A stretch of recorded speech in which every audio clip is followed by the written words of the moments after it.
Hey everyone, welcome back to another video. So this week I finished work early, so I have today, tomorrow, and the next day, so 3 days in total, to work on this thing. And if all goes according to plan, then by the end of this weekend we will have a working braking system and a working charging system. So today we are going to work on the charging system, and what we need to do is add some structure in here on this motor plate and then put the front end back together.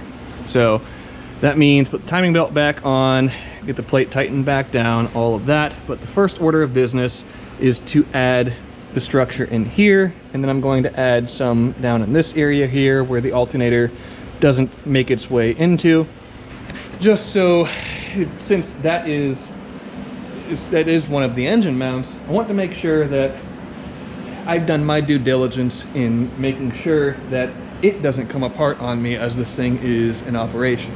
So before I drone on any more, let's take a quick look at what we are working with.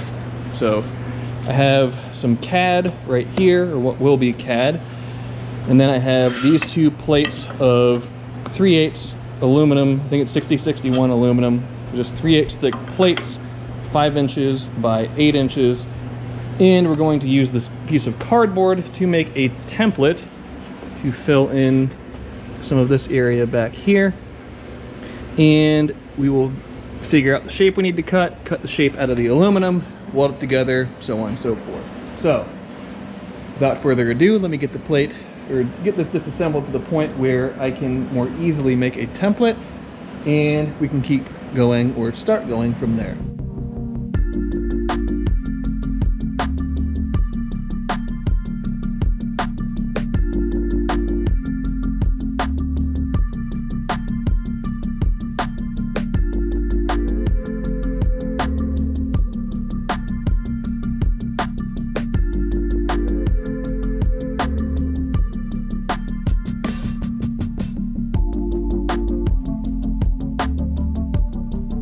Utilizing the power of arts and crafts, I now have the template made for the additional panel for the engine plate, at least for the top side. So obviously it's just a cardboard template right now, but this is what we are looking at. Let me fold this piece of tape over. But I tried to maintain a semi-consistent, semi-good looking radius across the top side there, and I measured from here up, which is 3 inches or right abouts.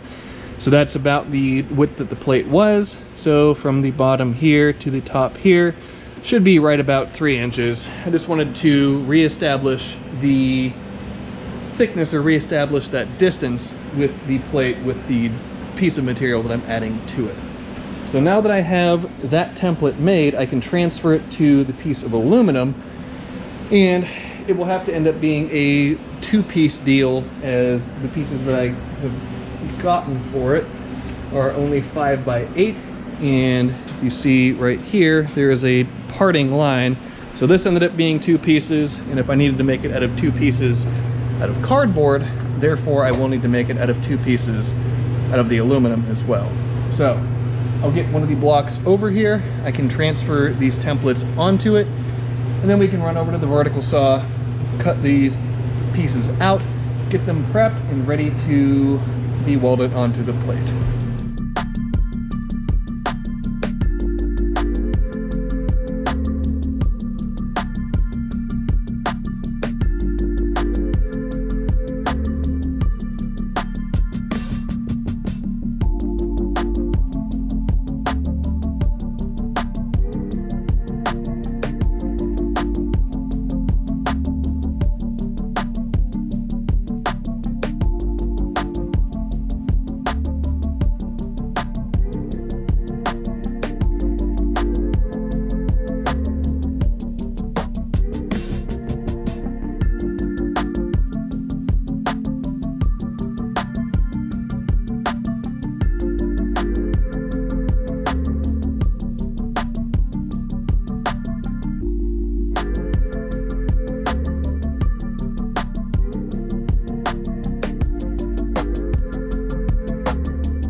probably a little bit sweaty right now, but I have the first pass and the first side welded for the extension or the addition of material on the front engine plate.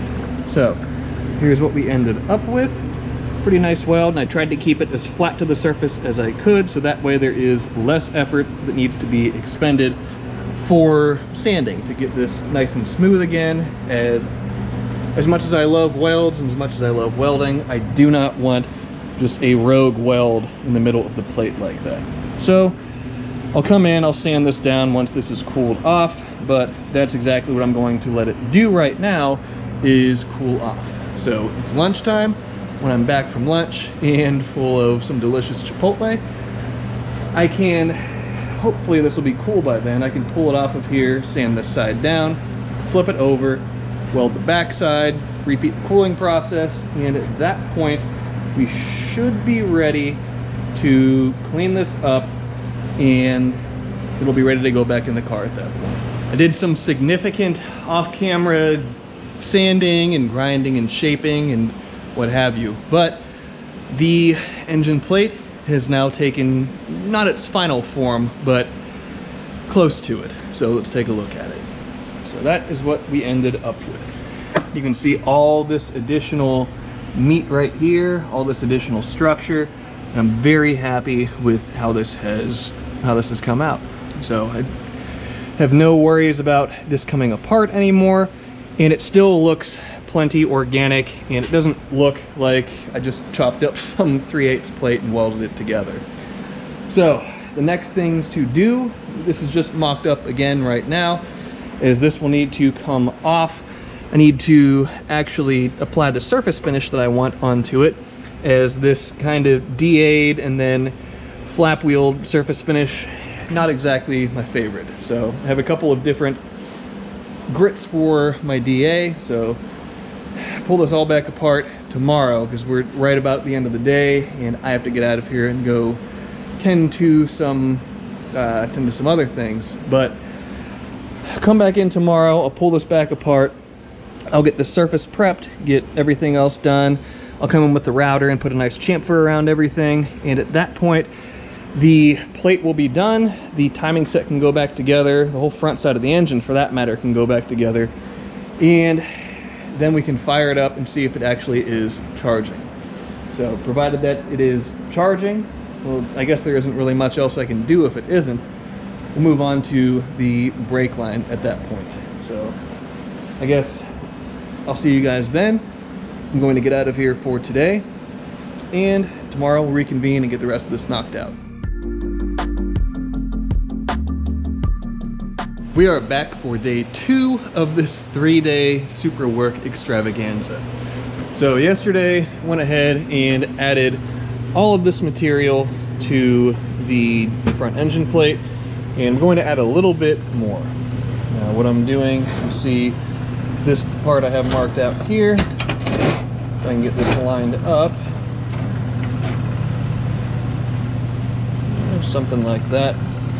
I'm just going to fill in this void right here between my index finger and my thumb, as that's material that did not really need to be removed that was removed. So same as what we did yesterday, cut a piece, prep the piece, put chamfers on each side, weld it together, sand it down, so on and so forth. So I'll go ahead and knock this out off camera since you guys saw the process yesterday, and then we can move forward from there. And we have our last material addition for this front engine plate completed. So filled in this little section right here. Looks much better, much happier with the form it has now, but I am at a crucial decision point, which I guess it really isn't that crucial, but it's either do it now or do it later. So what I'm talking about is, do I want to put a few speed holes along here? And I'm kind of leaning at this point towards not doing it, as the entire point of putting this material on here was to make the plate solid. Now if I drill holes in it, yeah, it could look cool, but I'm kind of defeating the purpose of all the work that I've done for the past day or so. So I think we're going to leave it as is for right now, and at this point I'm going to go ahead and I'll come in and clean up this little corner right here that I couldn't get to with the old edge sander here. But I'll clean up this little corner, and then we can prep the edges, prep the surface, or prep the edges, chamfer all of the edges of this plate, then prep the surface, and then reinstall this, put the timing set back on, and then we'll be done with this charging system addition or modification, and this engine plate will be completed. So let's go ahead and go over to the pneumatic station, and we'll get this all cleaned up and ready to go back on the car.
Well, the whole front side is back together. Timing belt is back on. Just have to put the fuel pump back in place and the radiator back in its place in a little while.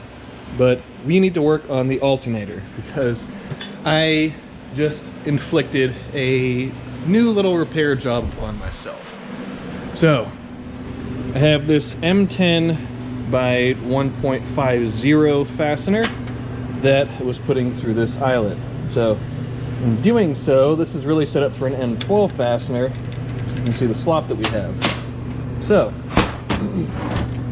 I was hammering this sleeve into here that fits the fastener much more properly, and my own fault, I should have known better.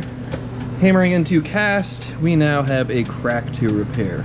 So I'm in the process of taking the alternator apart. I have some of the fasteners right here.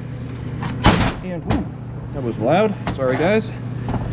But I need to get this backing plate off of here and then get this thing disassembled so I can weld that crack and not have that as an issue anymore.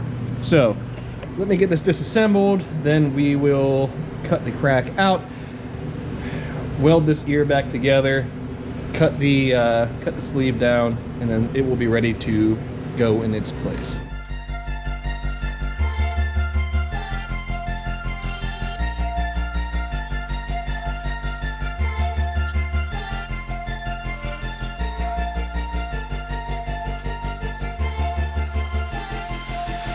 Now the Supra is all back together. So, whole front side of the engine's together, radiator is in place. The only thing left to do at this point is to put some more water in it. As you saw at the beginning, quite a bit of the water has made its way onto the ground. So, I'm gonna go fill some jugs up and kick the water pump on, fill this thing up. And once we get to that point, we should be able to fire this thing up and see if the alternator is actually working. So it is all in place, and the belt now is facing the correct direction. It's tensioned. Timing belt is in place. It's tensioned. Everything should be good to go.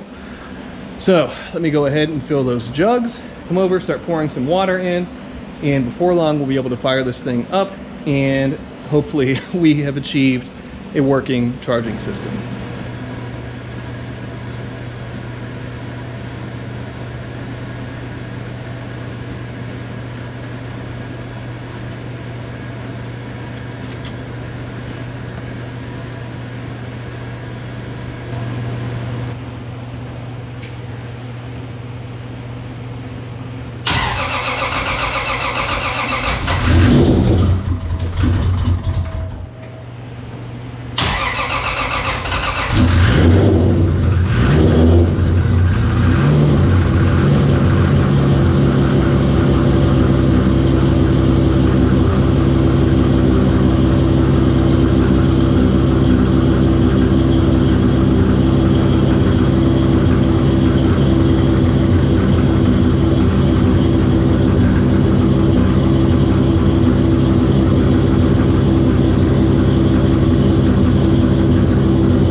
great success. So started the car up and we immediately achieved, at least according to the race pack, 14.4 volts, which if you know anything about a 12 volt electrical system, they charge at 14 whatever volts. So that indicates to me that the alternator is working. We have now achieved sustainability electrically, and this whole project was a success. I looked at the belt wasn't tracking anywhere odd, it wasn't trying to fly off of the harmonic balancer or the alternator. All is well there. And this rework of the front plate and integration of the alternator and everything along those lines was a massive success. So now that all the charging system stuff is squared away, we need to move on to the brake line. So it's one of the rear brake lines. I'll end up having to drop the fuel cell out of this thing to accomplish replacing it, but let's take a look at the components that I have to knock this project out. So not anything crazy fancy or anything along those lines, but I have some nickel copper line, which this stuff is very easy to bend, very malleable, so, and it doesn't rust either. So this is what I have for line. I have 2 jugs of DOT3 brake fluid, since that is what the master cylinder says on it that it needs, so DOT3. And I also went ahead and I bought one of these little line saws, line cutting tools, what have you. So beyond that, I'm going to scavenge the factory line nuts off of the line that is in the car currently, as I was not able to purchase, or I wasn't able to find, M10x1 line nuts that would go into the 2 places that it needs to tie into on the car. So I don't see any issue with reusing them, so we'll do that. And then the last piece of the puzzle is a tool that my buddy Matt lent to me, and this thing is actually pretty cool. He lent me this hydraulic flaring tool. So it's similar to putting together a crimp AN line, if you guys have ever done that. If not, then no big deal. All you do is drop the die in. You slide the line through, drop the die in. You use one of these pieces, which you have to figure out which one it is, but yeah, all that you do, drop the line in, squeeze it together until it bottoms out, and then come in with this little die here and lightly apply pressure that way, which we'll go over all of that tomorrow when I'm actually doing the line. So I'd like today to at least drop the tank out, and that's really the only preparatory work that I need to do to knock this line out and to accomplish that project. So I'll get some tools together, get the tank down on the ground, and from there we can go ahead and knock the line out tomorrow. So good news, I do not need to drop the fuel cell to replace this line. So if we slide under here, and if you see right there, maybe there is a linking piece right there that the line threads into, and we trace it around. There's the line, comes in between the fuel cell and the frame, and comes up and ties into where the soft line goes. So I can simply undo it from that centerpiece, undo it from the union with the soft line, pull that little line out, bend the new one, replace it, and we will be good to go. There we go. The old brake line is out, and where is the angle grinder mark on it? Right there. So if you see right above my thumb right there, just nicked it ever so slightly with the angle grinder, and I was not going to risk it, especially trying to stop a car like this that, I mean, Wicked Up has the possibility of going 200 miles an hour on the strip, and I personally don't want to have a brake line fail like that, rely on the parachute or the handbrake. Not a good deal. So I'll fix this, get the new line put in place, and I'll just do that now, as this ended up being much easier than I anticipated it being. And from there, tomorrow we can finish up the braking system. After some bending, flaring, cutting, so on and so forth, we have a new brake line in the back of the Supra. So right there is where the line comes out, goes back into our soft line there that goes down to the actual caliper.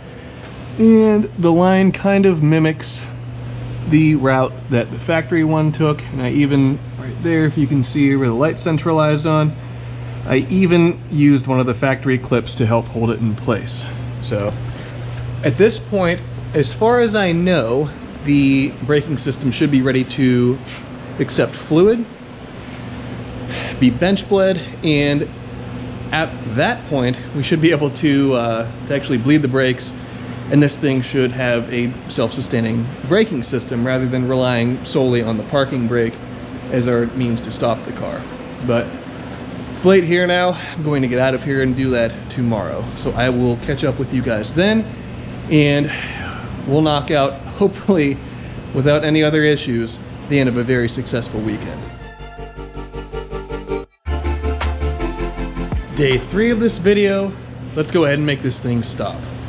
So I have everything set up here, have fluid in the reservoir, and I scavenged one of these lines off of the old proportioning valve. The other one I just simply threw together, as we are going to bench bleed this thing. So to bench bleed, simply just submerge the lines into the master cylinder, make sure they don't pop out, and then all that we're going to do, at least in this instance, so I don't have to screw around with pulling the master back out, putting it in the vise, trying to pump it by hand, why not just use the pedal for it? So all that we're doing is bleeding the master into itself to get any air, anything along those lines, out of the system, and essentially pre-filling the master, pre-bleeding it before we bleed the rest of the lines. So in addition to that, I went ahead and stopped at Ye Old Harbor Freight this morning and picked up a couple of other tools, one of which is this pneumatic bleeder setup, some fittings obviously, and then I also have this hand pump version. Now I bought both of them so that way if one of them doesn't work, hopefully the other one does. You know, just some contingency planning, and it's always good to have multiple tools around. I'm of the mindset you can never have too many tools. But without rambling on any farther, let me go ahead and get this thing bench bled, and then we can bleed the rest of the system, hopefully not have any leaks, and if all goes well, this thing will have brakes by the end of the day.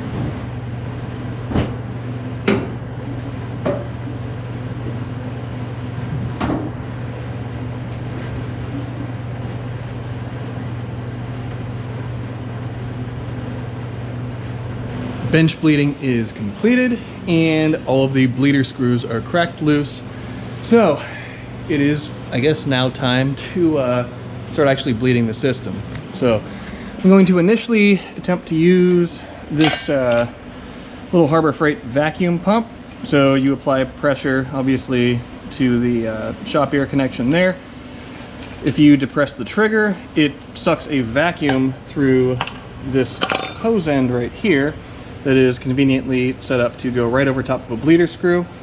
And in theory, once you have the bleeder cracked open, if you pull a vacuum on the line, the pressures should try to equalize, thank you physics, and you should suck fluid out and bleed the line very quickly. So we'll see if it actually works. Fingers crossed that it does, as I really don't want to do this the old-fashioned way and have to call in reinforcements for it and everything else. But we'll give this a shot, see if it works, and fingers crossed that it does.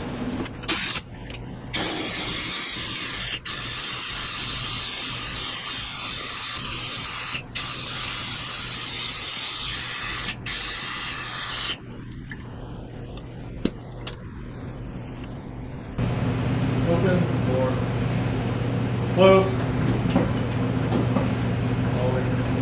Open or close.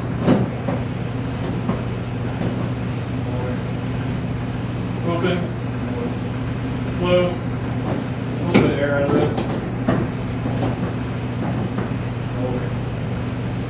Open. Floor. Yeah. Wrench slipped off. Close. Do 2 more. Forward. Open. Close.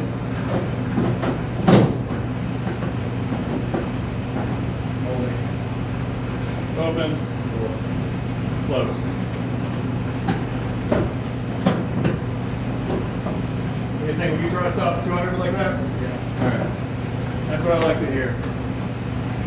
So, after a day of fighting with these stupid brake lines and learning that with these 3AN brake lines, you really have to tighten them down. And more so than I remember with the previous brake line set up on the car. So I don't know if something changed there, if it's just me, I put them together wrong or what have you. But I have a feeling that these soft lines are going to be temporary, and I'll more than likely do hard lines on it, probably come wintertime or something like that. But we have brake pressure, so I guess we can fire the car up. And although there is a cavalcade of miscellaneous 5MGE parts and parts for this car behind it, we can at least move it forward a foot or two and make sure the brakes work. So let's go ahead and do that. And this will be the first real drive with the car, and real drive obviously in heavy quotation marks, but the first drive where I'm not using the handbrake as the braking system.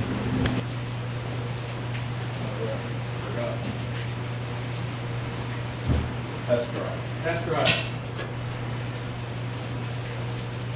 Gonna take it around the block, not a big deal.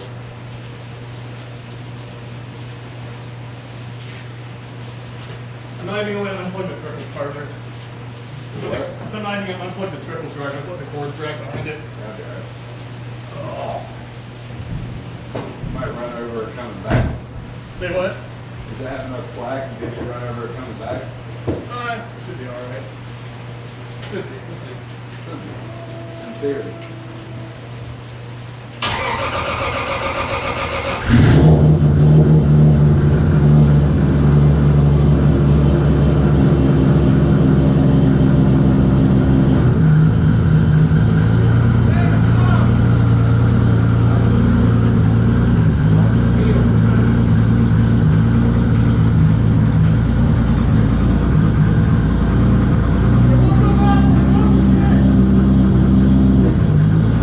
Well, after another day full of trials and tribulations with this stupid braking system, we were able to get it bled, and as you saw with the little drive right there, move forward a foot or so, was able to stop that way. So big thanks to that man over there, helped me with these brakes. But 2 more big things checked off: the car charges and the car stops now. So big items checked off the list, and that list is very quickly dwindling down to very few things before this thing can actually get some usage. So with all of that, in 3 days worth of work on this thing, that's probably going to be the end of this video. So thank you guys as always for tuning in, watching everything that goes on with this, the good and the bad and the frustrating and the valiant and everything else. But just know that I appreciate you guys watching and appreciate all the support that you've given me for the duration of this channel.